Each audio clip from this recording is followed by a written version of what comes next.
Hello and welcome to the African Reformed Theology Podcast. This is the podcast where we discuss theological, cultural, and political issues facing the South African independent churches. So, in this episode, we'll be talking about Zionist churches. So, Zionist churches, one of the most influential, diverse, and biggest church groups in South Africa within South African independent churches. Zionist churches are very much divided into small hundred of small churches within the group itself. And they are known for somehow mixing, or what is known as syncretism or syncretizing Christian orthodoxy with African traditional religions. But they don't mix these two like Adam cult that we will look at in future episodes. So they mix them sometimes theoretical, but sometimes practical. And this led to some people categorizing these churches as a sect, not as sects, rather as cult. But in this episode, we will be referring to these churches as sect, not cult. And the reason being is that unlike many other cults in South African independent churches, these churches are not unanimous, or they are not the same, they don't hold the same doctrine and practices. And they don't, some are worse and some not so bad. So they are different depending on each local church. And they don't worship their leader. Though they don't have one leader that they tend to worship. So this means that there is a sense in which we can call them sect rather than a cult. And we will look basically on their history and then look at how their theological problems and how we can share the gospel with this sect.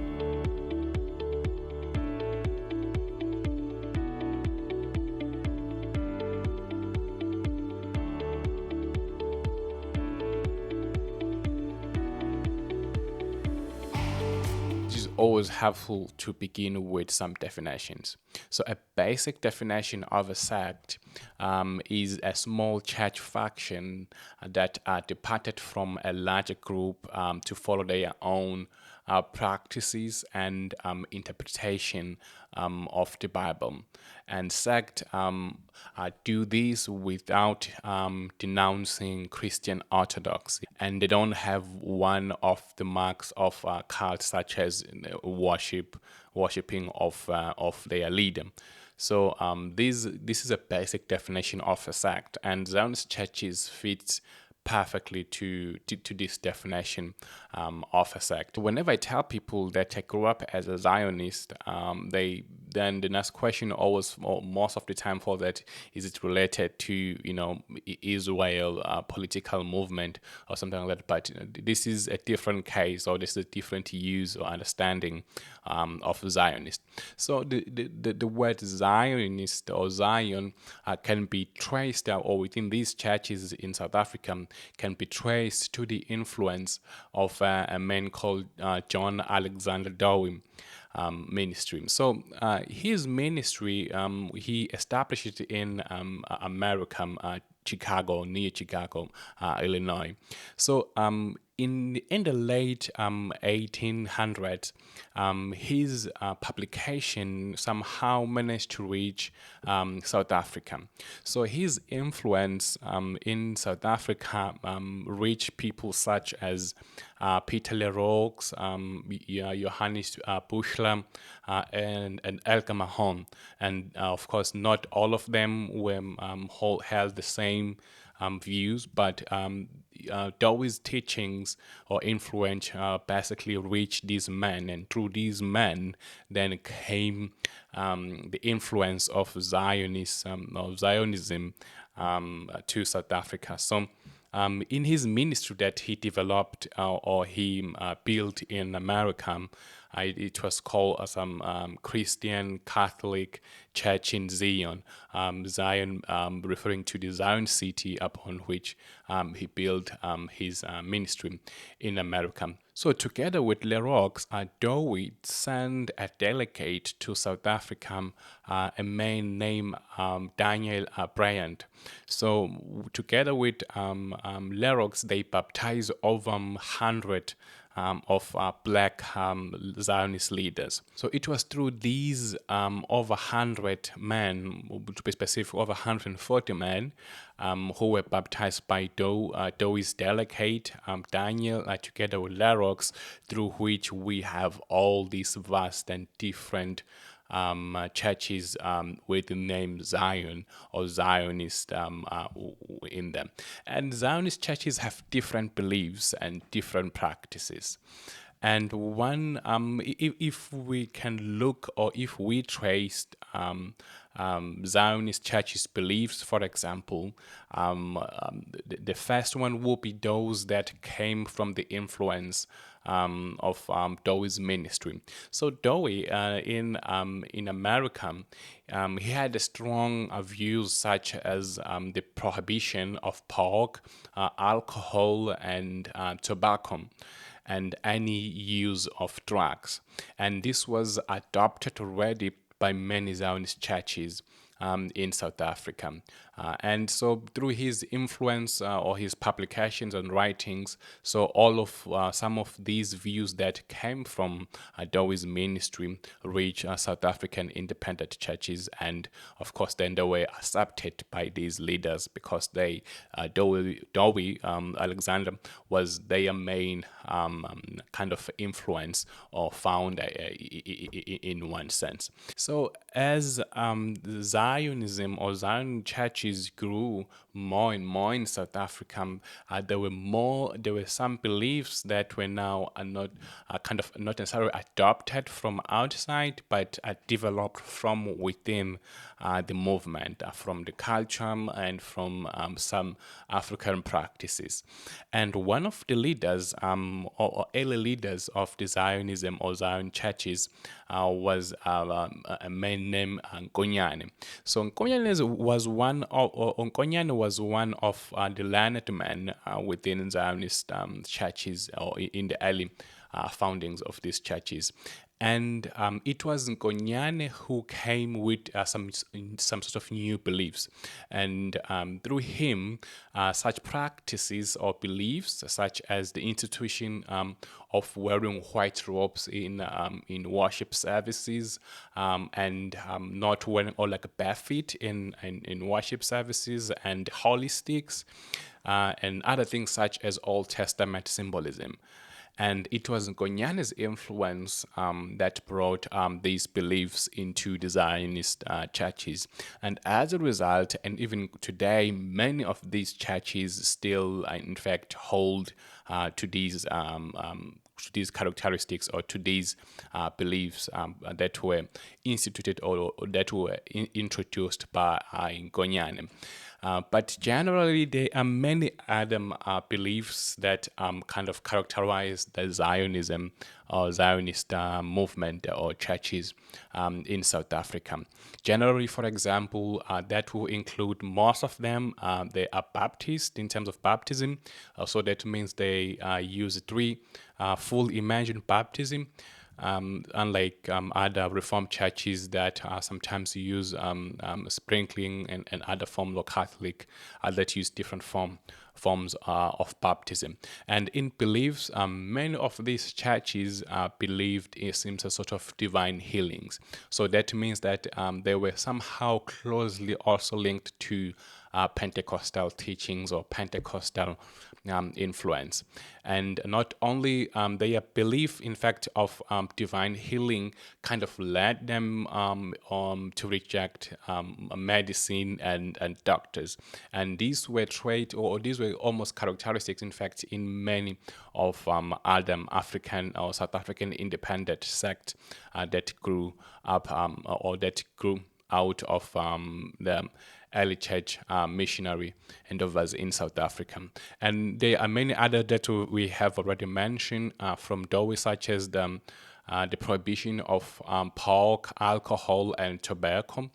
And again, we have already mentioned the wearing of white robes in worship services.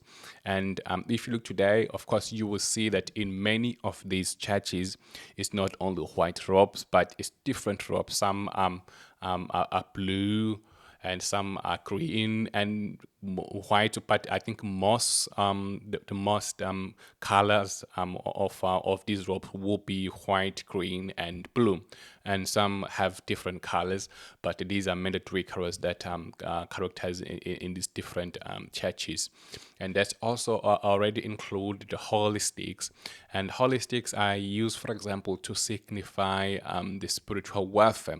So in many churches, the spiritual warfare was understood somehow to be physical. In fact, not only spiritual, of course, that was not rejected, but somehow to be also demonstrated by the physical stick. So it's a long stick with the cross, with the different shapes in the end. But these sticks characterizes Zionist churches or Zionism movement in South Africa. And they are other things such as holy dancing. So it is called umkhalanga, where they will go in round, and this kind of a dance lead to some sort of spiritual experience. So it is called ukungena kumoya, and that means that you engage in the spirit, and to some extent you kind of not necessarily leave your body, but you transcend your body and you are in the spirit. And that is through these holy dances. And this is when some prophecies came out, and some visions and different things or miracles that are not necessarily connected to the Bible or Scripture, but are rather connected to cultural practices that were done even before that in South Africa or in Africa in large. But also other beliefs such as purification rite, and these purification rites are understood again with some spiritual significance. So it's some sort of a bath that you have to do, but with the water that you bath with, there are some herbs that are mixed in them and different things. So this is basically a sort of understanding of salvation from an African worldview. So in this rite, it is understood that you purify yourself from evil spirit and from the influence of evil spirit, not necessarily from sin, which is kind of different when we look at the purification rite from the Bible, where main ritual is used, for example, in the Old Testament, in the sanctification of the material that were used in the tabernacle and in the temple, or dedication and all of that. That's a bit different understanding. There is some sort of a connection between the two, but I think it is a bit different. And some of these, right, perhaps they were already practiced even before Christianity in African contexts and customs. And also, one more last thing is that the beliefs of Zionist churches somehow also have a limited accommodation of African traditional customs. So not all of them accommodate these customs, or certain African customs. It differs from congregation to congregation. So it's always, again, difficult to see them as kind of unanimous in their adoption of all customers or certain customers, but they always differ. But I think they're all the same in the sense that they adopt either more or less of African custom, right? So some of these beliefs still held by many of the Zionist churches, but not all of them are held in the same. But in fact, few of them are no longer held that strongly. For example, the rejection of medicine and doctors. Many Zionists still go to a clinic or hospital or see a doctor when they are sick. So some of these views are still somehow believed, but not necessarily believed as strong as they were back then. And as I've already alluded to that, these churches, Zionist churches, they are very much diverse, and they have a lot of differences, and they have a lot of similarities. As I have already referred to few similarities and differences, but mainly, for example, the things that are common within Zionist churches. It will be, for example, uniforms, and then the colors are different. Some Zionists were mainly blue, whereas some were mainly green colors. So some also were mainly white. So it's always different from congregation to congregation, churches to churches. But they all wear uniforms, and they all wear or use drums in worship services, and of course with the bare feet, and they syncretize or mix African traditional religion with Christian orthodoxy to some extent. Some mix are kind of hypothetical, and we will get to that later on when we look at theological issues within Zionist churches. But these are similarities within these churches, such as uniforms, drums, syncretism, different kind or different degrees of syncretism. Some have polygamy, some practice polygamy, but not all of them. So it's always a bit different, but these are most common among these churches. Those that the differences within these churches, for example, will be a degree, as I've already said, a degree of syncretism. Some syncretize more, and some syncretize less. And some basically syncretize some sort of a hypothetical syncretism. So hypothetical syncretism is a syncretism that mainly focuses on the worldview syncretism. So they think, many of these Christians still think through the lenses or the lens of African worldview. And what that means, they will, like when they diagnose or when they look at different situations, they will tend to look at these issues from an African worldview and not from Christian worldview. So what that means, for example, if we see an accident, they'll see spiritual forces, a strong spiritual forces, not that the Bible reject spiritual forces in accident, diseases, and that, but rather an African worldview overemphasize spiritual forces in different or in calamities that on an extent, certain extent, they end up rejecting human responsibilities in those calamities.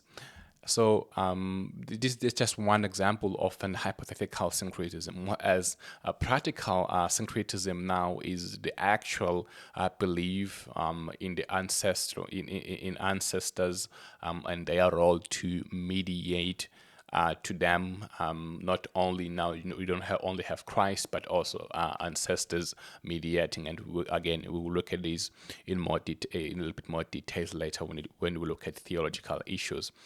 And these are differences. Some mix or syncretize hypothetically, but others syncretize practical.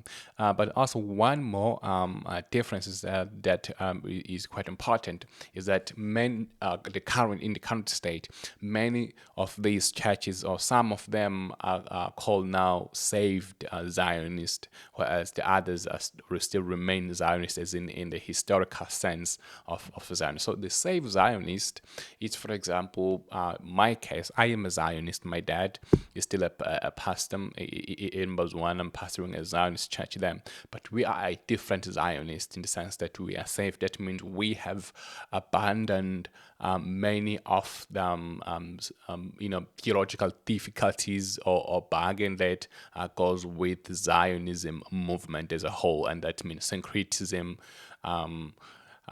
Robes, they're not necessarily problematic, but nevertheless, my church at home have abandoned the robes and the use of drums. So we are more modern in the sense that we have adopted modern instruments. That means piano, keyboard, and so we are saved in that sense, but mainly because of our doctrine that we have purified or reformed our doctrines to fit more in the biblical framework than in the cultural framework. So, and these are basically few similarities and differences within these Zionist churches. But also considering now, for example, theological issues, and we have already looked at few of them. But for example, the first difficulty or the theological difficulty within Zionist churches is justification. So what this means is that the accommodation of work-based salvation, such as the ancestral worship or the mediation of ancestors. For example, the accommodation of ancestral worship somehow ends up posing a threat to the doctrine of justification. So adding somehow to Christ's works of redemption ends up leading to another gospel. And therefore, this means that the justification by faith alone within Zionist churches is absent. And that one of many theological difficulties or issues in these churches. As a result, in my experience talking to many Zionist leaders, when I was still in Bible college, I remember because I once assisted in a Bible school where I was teaching many of these Zionist leaders. So when we were talking about justification, they have zero idea of what justification by faith means. They will know that, of course, we are saved by faith, but what does that actually means? They did not know about it. So this just shows that the doctrine of justification, which is quite important, upon which Martin Luther said the doctrine of justification is a doctrine upon which the church either stands or falls. So among many of these churches, do not necessarily reject justification by faith alone, obviously, but they are ignorant of them, and many other reasons such as that they don't have resources to understand or theological framework to understand such doctrines as justification. And another theological difficulty within Zionist churches is an African worldview leniencies, or to mix the two. And this is what I was referring to earlier on as hypothetical syncretism. So hypothetical syncretism means that many of these churches read the world or look at the world through African lens than Christian worldview.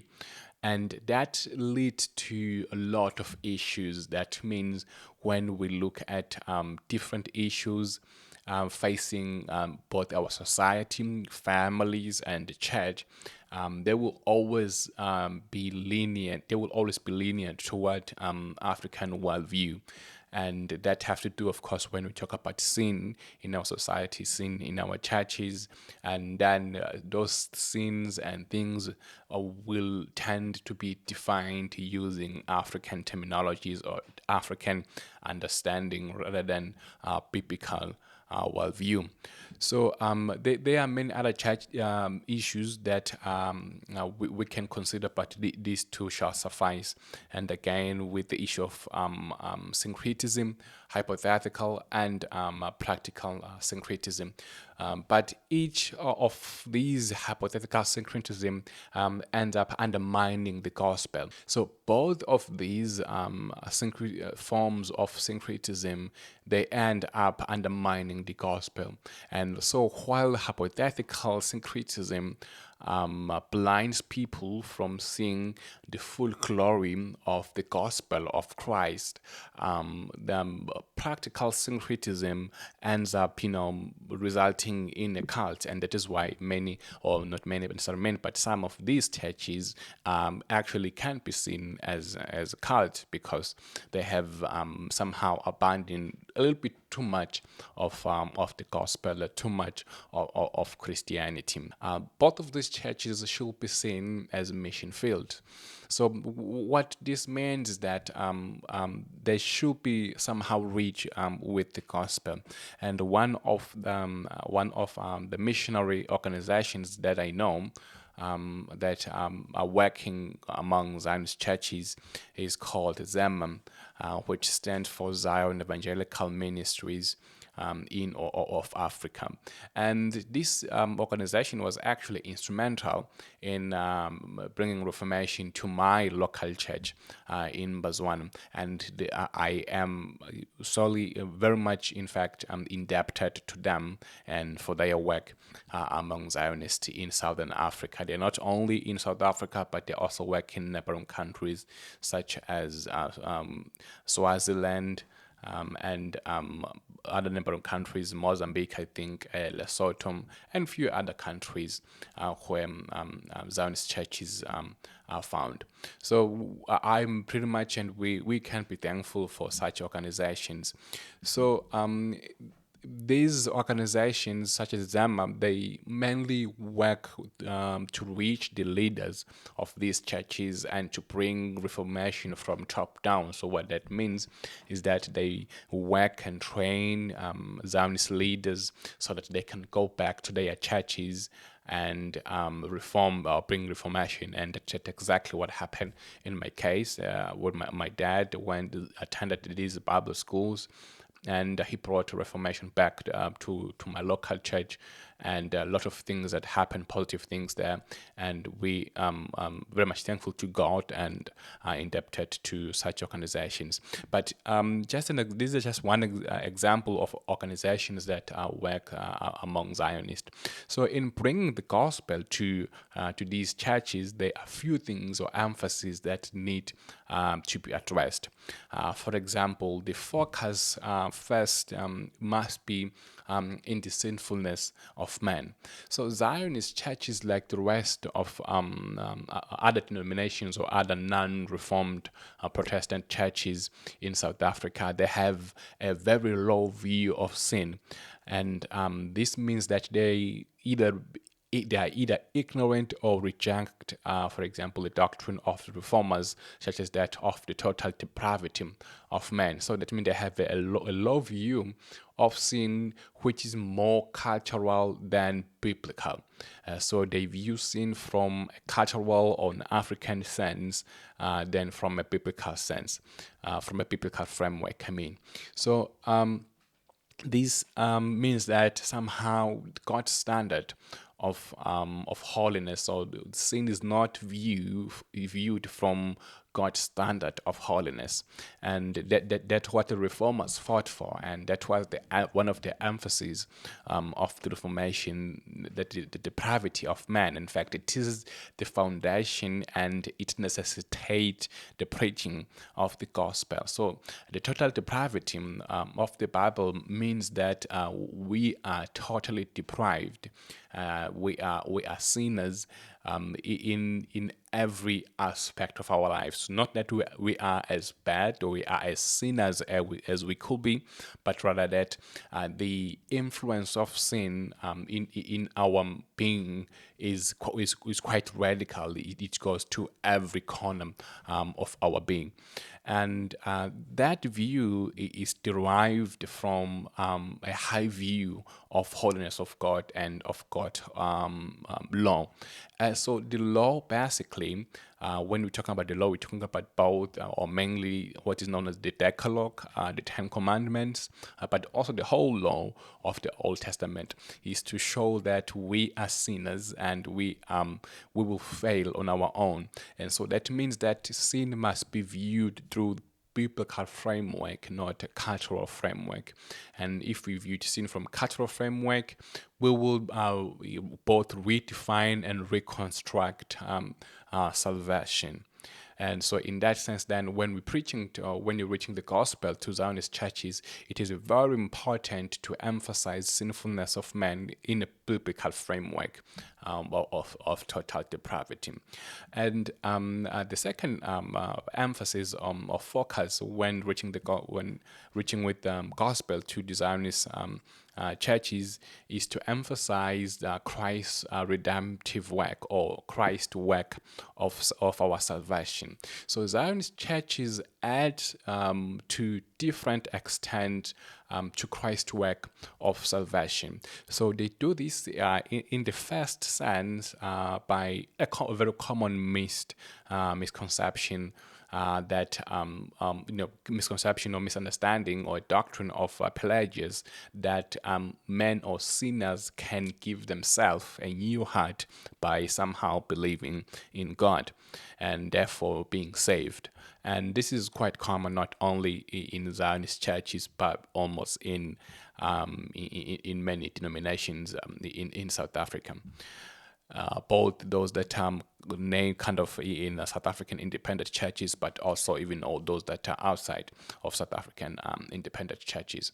But this is one problem of Zionist churches, that they, along with other churches, believe that you just have to, believe and you can change your heart by believing, and therefore you are saved. Whereas the biblical understanding of salvation and of Christ's work is that it is the Holy Spirit work to change our heart, to remove our heart of stones and give us a heart of flesh, and therefore by giving us the ability to respond in faith to the gospel. So in that sense, from a reformed doctrine of salvation, regeneration must precede faith.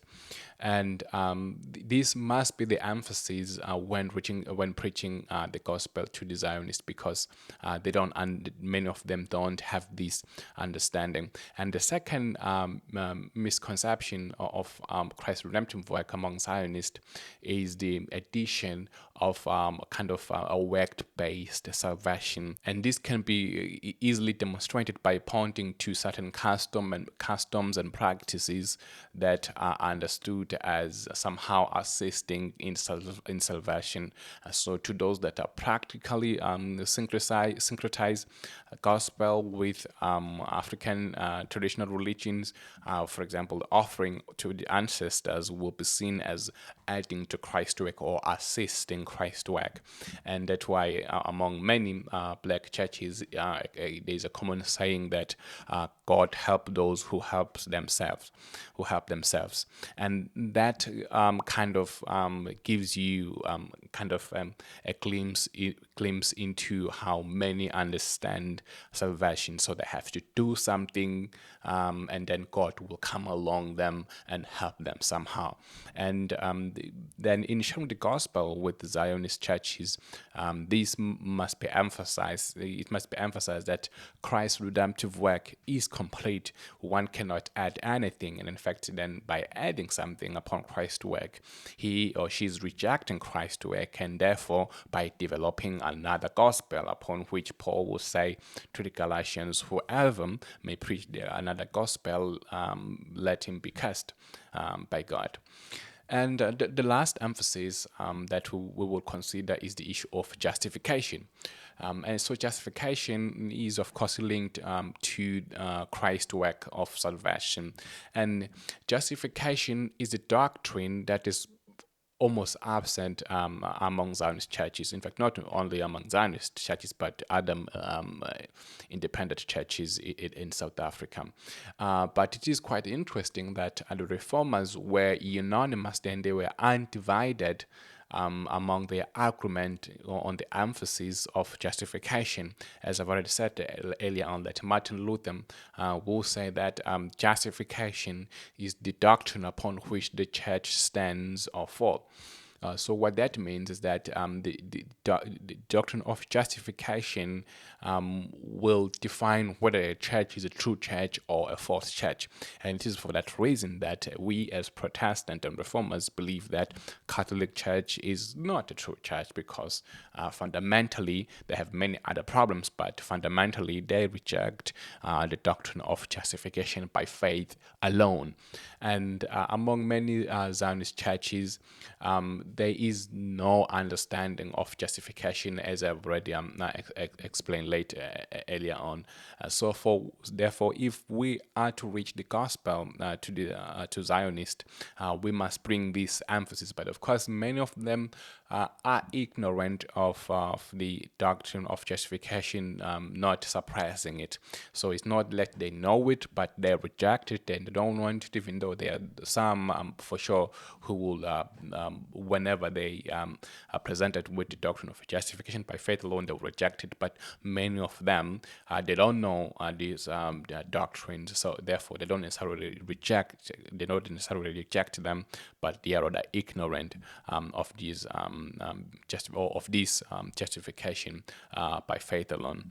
So in conclusion, as we're drawing to the end of this episode, since the Zionist Church is one of the biggest church groups in South Africa, if God somehow were to bless these churches with reformation, this will bring really an unthinkable revival within South African independent churches.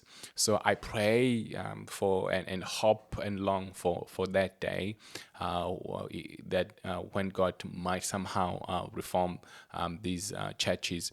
But of course, that requires instrument. God does use means to reach an end. So I pray and hope that God will raise up many more organizations such as ZEM, of which I have already spoken of, and other leaders who will help these Zionist churches and bring resources to them. So with the increasing of the accessibility of reformed or sound reformed material, this hope is somehow realistic. So I hope and trust that God will somehow in the future do this for us. For me, I speak now as a Zionist in South Africa. So I hope this episode will help you. If you're a Zionist, will help you see your beliefs and your practices in the light of Scripture. And if you're not saved, or if you syncretize practically in terms of African customs and religions, I hope this episode will bring the gospel to you, the light of the gospel clearly to you, that you need to abandon all of those customs and beliefs and come to faith in Christ, and only through faith that you can be justified before God. And if you already saved or with a Zionist, and I hope this podcast will somehow help you to reach other Zionists. And if you are neither Zionist saved or not saved Zionists or other churches, but I still hope that this episode will give you, a kind of an overview of what Zionist believes. And if you have a friend or a sister, a colleague or a school who's a Zionist, and you can somehow reach them with the gospel. So with that being said, we have come to an end of this episode today. I thank you for joining me, and don't forget to tune up again for the next episode. And if you have not subscribed yet, please consider subscribing to whatever platform that you're using. And if you're on YouTube, please consider subscribing for the up-to-date and hitting the bell button to get all the alert when a new episode is uploaded and released. And I'm looking forward to the next episode. I hope you are as well. And we will see you then in the next episode. But until then, may God bless you.